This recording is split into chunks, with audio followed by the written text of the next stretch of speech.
Hey, happy Resurrection Sunday.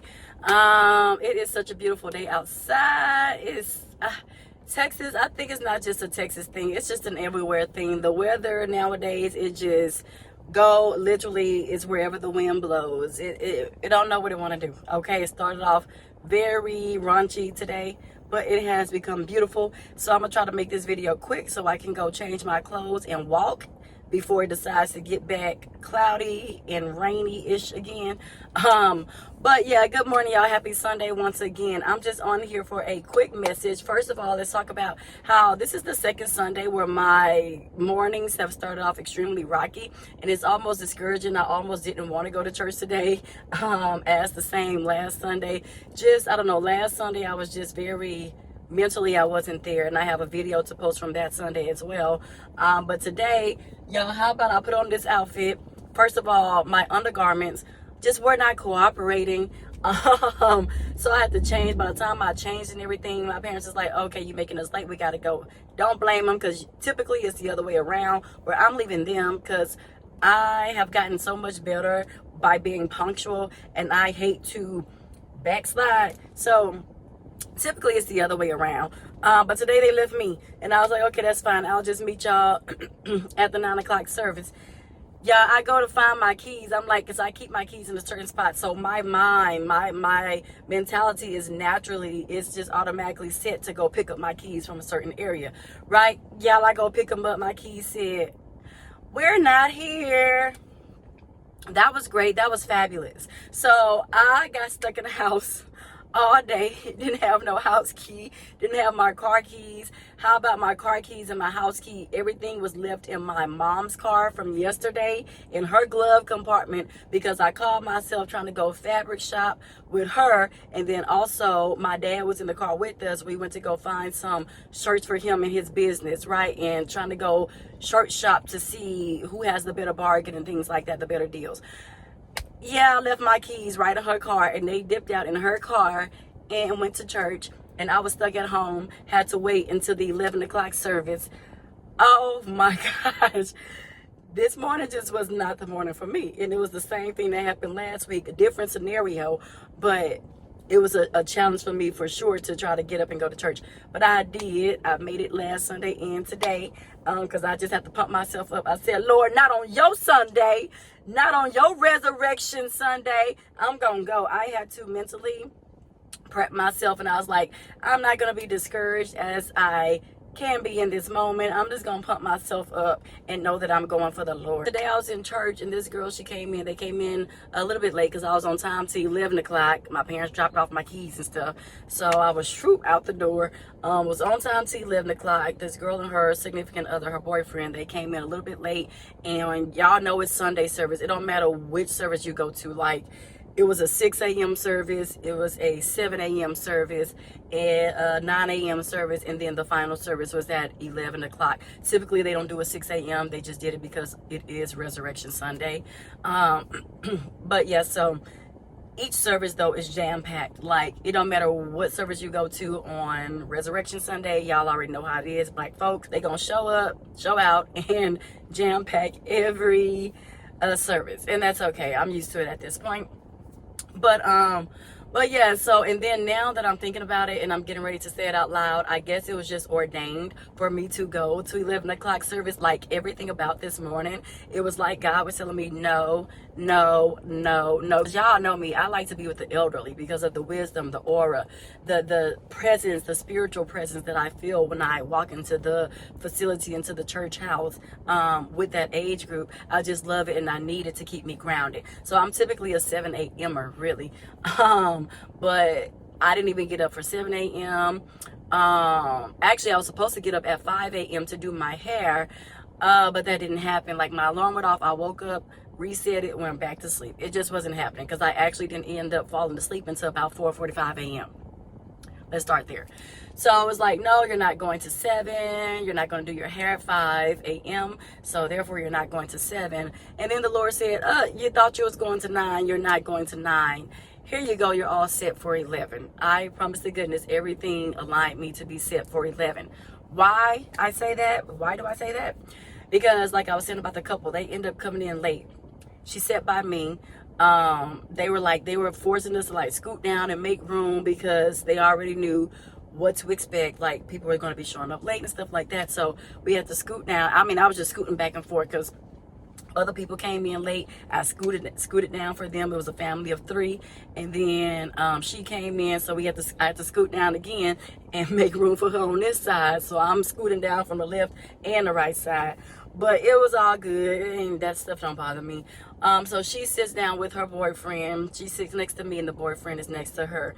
And she just started talking to me, and he's some we in church, and she was telling him, me and her are having a conversation. This don't got nothing to do with you. But she was joking with him or whatever. So she was just talking and venting to me. I'm trying to hear the service, y'all. I'm trying to hear the sermon, okay? She ended up talking to me or whatever. And by the time our conversation ended, she was just whispering to me. She was like, keep being who you are. You have a beautiful spirit. She was like, you have an awesome spirit. Like, it is so beautiful. She said, not one time from the moment I sit next to you to the moment that we are getting up to leave, she's like, not one time did I feel uncomfortable around you. Not one time did you make me feel like I wasn't worth it and stuff like that. And she was like, you're very rare. She was like, your spirit and your aura is very rare. Please stay who you are. And I said, thank you so much for that, because you do get weary. Like, you get weary in good doing. It's like, and you don't even do good for people to notice it, but it's just like, dang, people be playing with you so much and testing you so much that it's like all of that, you kind of believe that your goodness is going in vain. Like, you kind of believe that you're just upholding to who and what God has called you to be for no good reason. It's like, why do I continuously be a good person, and then all of this stuff continues to happen? And I just don't get it. It's like, does anyone even see me? Does anyone even hear me when I'm talking? Do you feel me? Like, do you even understand, or are you taking heed to what I'm saying and learning from it and implementing certain things to your life? And it's just like, what am I even preaching for? What am I even on YouTube and stuff for? So for her to have said that, I didn't need the validation, because at the end of the day, regardless of how I feel, I'm always brought back into my groundedness, and I'm always self-aware that I am an important vessel, that I am truly and genuinely being used by God, that I know who I am and whose I am, first and foremost, and most importantly. So I'm always brought back to that, regardless of how I'm feeling and how I'm thinking at those moments. God always brings me back to that solidity, right? So I stand solid in that, and I stand firm in that. So I didn't need the validation, but to hear it from her during this service, and to have these conversations with her during this service, it was just a reassurance from God, and I'm so thankful. And I was blessed and honored to have met her, and to allow my spirit to speak for itself. And this is why I keep my head up. I keep my head above water, and I'm very cautious of who I allow myself to be around. That's why I say, people be saying, get out, go talk to people, network, and this and that, socialize, live. And I feel like I'm doing that. And I feel like, honestly, I don't need to be around a plethora of people to do that. And if for people to think that that's what somebody needs to feel whole and fulfilled, it's funny, it's humorous, and I don't feel any type of way about it when people do that. But it's just like, again, confirmation that God is telling me, you don't need that. Like, it is a good thing to be able to talk to people, and to network, and to discuss business and stuff like that, and to just be around people who have the same mindset and goals. And I'm all for that. Don't get it twisted. I'm not discrediting that at all, and I'm not against it at all. I have just been so content with staying to myself and being to myself, and steady growing my relationship with Christ on an everyday basis. Because just because I have a strong relationship with him right now doesn't mean that I don't need that every single day. I always have to feed my relationship with Christ. And when I'm staying attentive to myself, I'm able to do that without being discombobulated. I don't have people's thoughts and their verbal and oral like advice or whatever going through my head. This is me just knowing. This is how I'm able to just know that it is just me and Christ talking, and that I'm not being steered away or pulled away from him in different directions based on what others have been like filtering towards me or filtrating in my spirit and my soul, because that's a very, very important thing. You have to be very mindful and cautious of who you allow yourself to be around, point blank, period. And so the fact that I've been doing that and staying to myself, and the fact that she's able to feel my energy just by me being, just by my presence, it lets me know that I'm on the right track. It confirms that I am indeed doing God's work, and that it's not going forsaken, like it's not going in vain. And that I'm staying level-headed, and that I am indeed living my life according to how God ordained my life to be lived. So yeah, I just thought that was very interesting. I was just like, wow. In my head, I was kind of just like taken aback. I just told her, thank you so much for that, because she didn't have to tell me that, but the fact that she did, that was just God led to me. And I asked her at the end of service, I said, is it okay if I give you a hug? Because I ask people, is it okay if I touch them? Because energy is transferable. And not everybody wants to be touched. Like, I'm one of those people, do not touch me without my permission, or without really knowing me like that. Like, I can see if we've known each other and stuff like that, sure, go ahead, because I'm not gonna know you if I feel like you're not someone who I can trust being around, you know. So if we've hung out and stuff like that, of course you can hug me or whatever. But like, if you know me and if you know me in college and stuff, and you somebody that I really rocked with, of course you can hug me. But outside of that, I'm very fickle with like people, and don't touch me, because I don't know you like that. I don't know what you got going on that I don't know you like that. But and that's very crucial. People, like, I believe in the divineness of everything.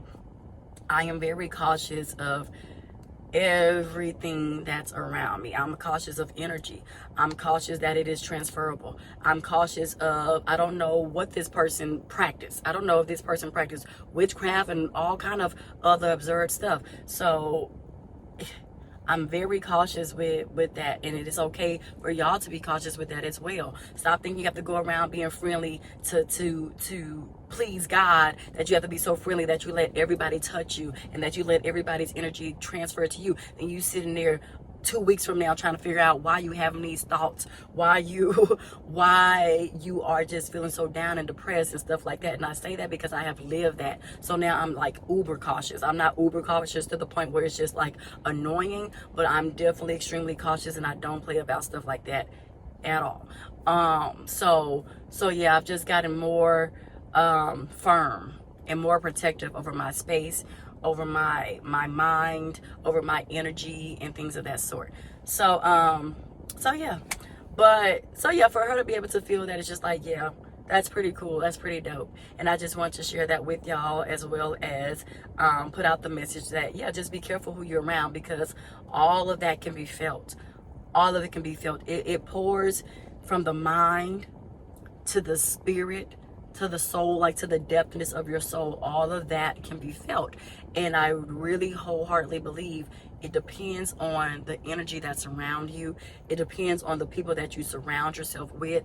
Even the young lady in church, she was just telling me how she had to cut like family up. I'm telling y'all, like, we literally in the middle of the sermon, and she was just pouring everything out to me and telling me, she didn't tell me her whole life story, but all in all, in conclusion, she was just saying how she had to cut people off, even from family. She's like, I cut them off like a light switch, off, because I get sick and tired of people judging me. I get sick and tired of people like constantly reminding me of my past, when I've done so much growth to get to where I am now as a person.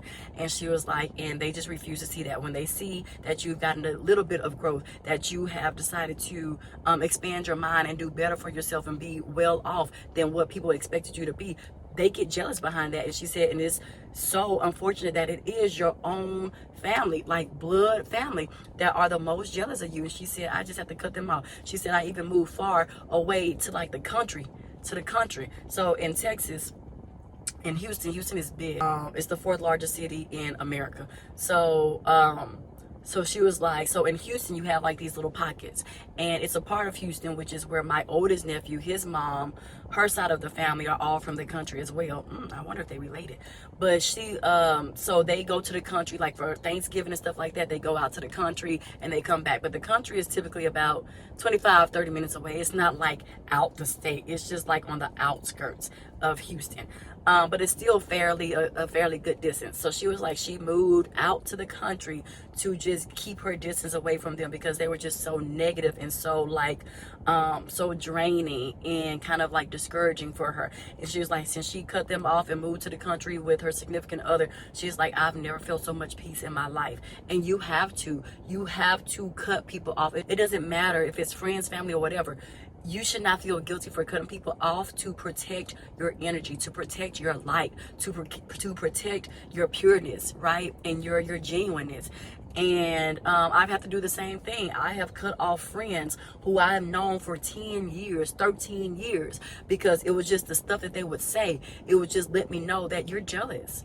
Like, I'm in no better off situation than you, but you're still somehow jealous. Whether it was them being jealous that I come from a 2-parent household, which they don't even know nothing about internally, but they just see that, oh, you have a 2-parent household, and regardless of how that was when you grew up, it doesn't matter, because at the end of the day, when you call them, they provide, whether it's financially, whether it's a house, whether it's whatever, you can still go back to them and rely on your parents and your family, whereas for them, they didn't have that same background, that same structure, that same solid foundation. So it could have been something like that, because I know for a fact that I was a darn good friend. I know for a fact that just because I don't kiss till and I'm not a yes man, it doesn't disqualify or discredit the fact that I was a good friend. So I know in all situations where the friendship did not work, it was not on me. So yeah, it was on me, because I made the decision to cut ties with them as far as that goes. But outside of that, no, it wasn't me. So I just had to learn, like, oh, okay, this sounds like a little bit of jealousy. And I would hear it often, but I would just try to, you know how we do when we're good people, we try to just like override that, let it ride off our backs, and like, no, this is my friend. This is the person I tell people that I love her as a friend, or I love him as a friend, right? And granted, I never had any trouble with my male friends. Y'all know that. I love my black male friends, okay? But it was more so on the female end. It was just a lot of controversy and a lot of just childishness and what they call a lot of, what is that? It's something they call it where it's like cats something. It's a word for it, terminology for it, but it's just like they would act very just jealous, and I'm just gonna be blunt and say it because that's what it was. And so I'm just like, I had to cut them off. And one of them tried to rekindle the friendship. She DM'd me, I think it was my birthday many years ago. She DM'd me and I responded back or whatever. Then I was like, no, you about to open this door. In my mind, I'm like, do you really want to open this door and try to rekindle this friendship that you've rekindled time and time again? No. And so I had to block her. Like, I converse with her and I exchange, sentiments and stuff like that. And she was just telling me how she was well off, how she's doing well, things that I've heard before, years prior to that. So it's like, okay, well, good for you. But we talked for a little bit through DM on Instagram, and then I blocked her. I just had an epiphany and a revelation. She got to be blocked, and that's what I did. And I haven't talked to her since. And that was a 10, 11-year friendship since college. You got to go. You gotta go. And it's for that very reason, this very reason, that I stand here today and being confirmed by what the young girl told me today. We may actually be in the same age group, but still, the lady told me today, she was just like, just sharing with me, what she went through and how she had to just start cutting ties, family, friends, whatever. And she distanced herself by driving to the country. And I told her, keep doing what you do. Don't let anybody dim your light. Like, keep in that light, keep reaching for growth, keep progressing in life, and don't let nobody make you feel guilty for that, because you're on the right track, you're on the right path. Stay there and don't feel guilty for being there. And she's like, thank you so much. And she was like, you know what, take my number. So I went ahead and put her number in my phone. And y'all know I'm very fickle about people, so I have to really pray that this is someone that God wants me to reach out to and be very mindful in that manner. But I have to pray about it. She seemed real cool. But yeah, but yeah, I kind of don't also want to backtrack where I'm the friend that has to uh, be the therapist for everybody too, because that was another thing too that I had to cut back on doing, and why I started cutting people off, because it's just like, I'm the therapist for everybody, I am the counselor for everybody, I am the life coach for everybody, and I'm doing it pro bono, you know. So it's just like, but the time that I need encouragement or I need somebody to be there for me, nobody can be found but Christ. So that's why I just stay to myself and tend to my business and to Christ, because he was the only one that was there for me in all of my dark moments. He was the only one that could be found. This is a true story. He was the only one that can be found outside of my homegirl that passed away, outside of my guy friends, and outside of my homegirl that lives in Georgia. God was the only one who could be found. There were moments where my parents could not even help me. And I know that brought tears to my mom's eyes, because it was literally nothing she could do for me. It was something that I literally had to get out of on my own. And I did that solely with the hands, the grace, the mercy, the unconditional love of Christ. Nobody, I called somebody, you know, I called this person, the one that was a 10 plus year, called her one time, vented to her about my problems. Mind you, I've been knowing for like 10, 11 years. Never once did I ever vent to her. Never once, y'all. Imagine, visualize that 10 to 11 years of friendship, and not once did I ever vent to this person. Not once did I ever vent to her. But all those 10, 11 years, she was venting to me, and I was the life coach. I was the life jacket. Regardless of whether or not I was drowning in my own stuff, I always somehow managed to be the life jacket for others. Still, I'm halfway underwater and I'm still holding up the life jacket for everybody else. And the one time I called that person, y'all, and I vented, you know, that girl, she's like, oh, okay, I gotta go, hung up. And then I said, okay, well, maybe our phone's disconnected. So I called her back. There was no response. No response. Excuse me. No response whatsoever. She called me back 2 days later.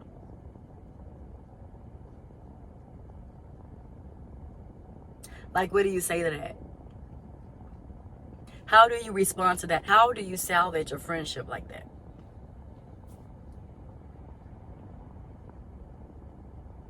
And still, what did I do? Being a good person, being a good spirit person, I rekindled the friendship.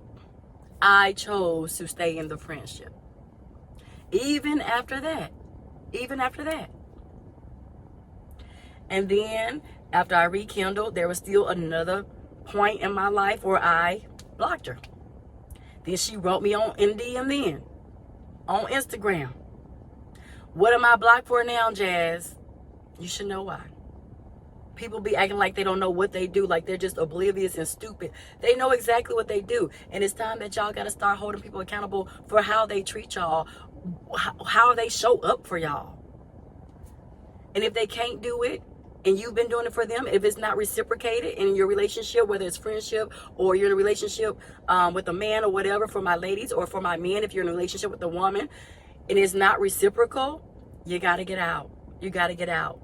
Because users have no limits. Takers have no limits. They'll run you dry. They'll leave you to drown with you already 75% in the water. They'll leave you to drown the rest of the way while you didn't save them. So I really have to pray about reaching out to this girl. I do have her number. She told me to text her. But I have to think really, really hard on it, because I don't want this to be a situation where I'm another therapist. And I'm restarting all of this stuff back up that I've come so far to let go. I'm like, it's not all about the money, but at this point in my life, I need the moolah. I need some dinero. So if I'm going to be coaching and counseling and life coaching and all this kind of stuff, I need to be getting paid for it, okay? I'm not doing this for the free ski no more. I'm not doing this for the free ski no more, okay? Only if the Lord is truly telling me to don't worry about it, and to mentor this person, and to really be there as like a guidance counselor or whatever for that person, then I'll do it pro bono. But outside of that, it's just like I'm over it. Like I'm over it, because I feel like people just start to use you and abuse you, and then no one is there for you in the end, and you have to go back to who? You can only resort to God. Like, you can only lean on him for anything that you need. So yeah, I'm gotta pray and think about this long and hard and really process it if I want to reach out to her, because of that simple fact. But outside of that, yeah, today was a cool day. About to go home, change. Like I said, it's beautiful right now before it tries to get crazy on me. I definitely want to go ahead and take another walk. I did a walk yesterday. It was so beautiful. Then after my walk, I went to the nail shop. People was looking at me crazy because I was all sweaty and stuff. Hey, don't look at me crazy. I should be looking at you crazy, because did you go walking this morning? Why are you trying to judge me in my attire? Did you go walking this morning? Did you go running this morning? Did you pray this morning? Looking at me upside my head. Yes, I'm sweaty. I just came from walking. Get your life.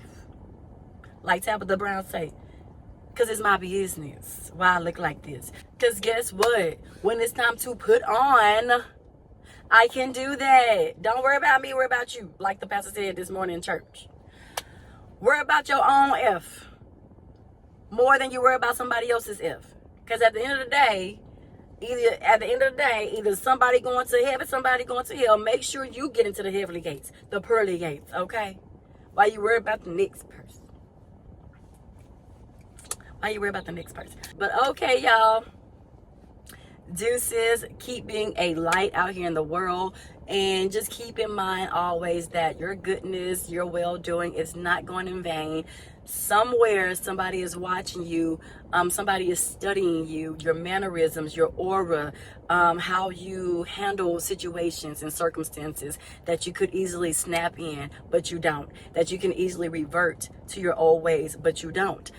So just be mindful of that, and just know that that God has placed you under a microscope, that God has given you the gift of being the light, being the one who does, unfortunately, uphold everybody else, even when you feel like you are drowning.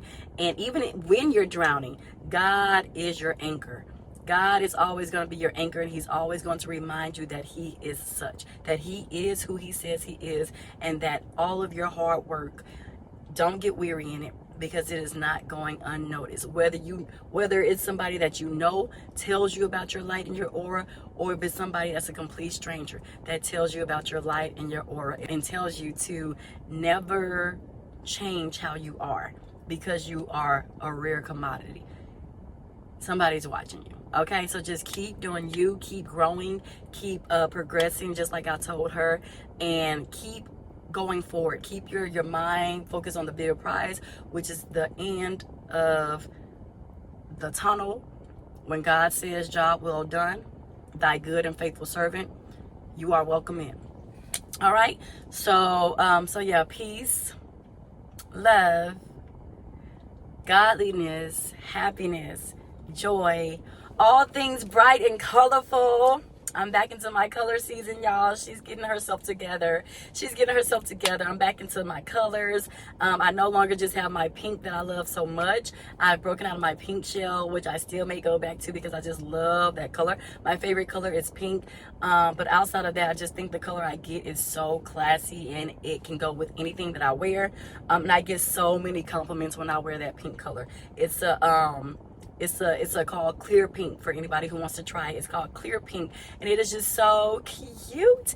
But right now I have on lavender on my nails and lavender on my toes, and I'm orange down to my pants, to my shirt, and then on the inside of this is so cool, y'all. You see my pink? But yeah, so yeah, I'm getting back into my colors and my vibrantness, how I used to be, how I used to dress and stuff like that.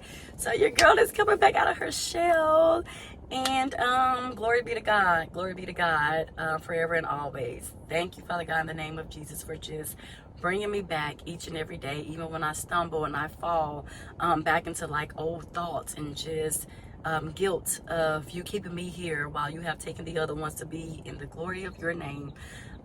Just constantly be with me. Constantly, I thank you constantly for continuously to forgive me in those moments when I'm not grateful, when I do feel shame and feel like they were cheated out of life, like why wasn't it reversed and things of that nature. So I just thank you, and I am so forever grateful for your Holy Spirit, for you keeping me up, for you being my constant life jacket where no one else can be that. So in your name I pray and I thank you. Hallelujah. God bless y'all. Amen. Bye.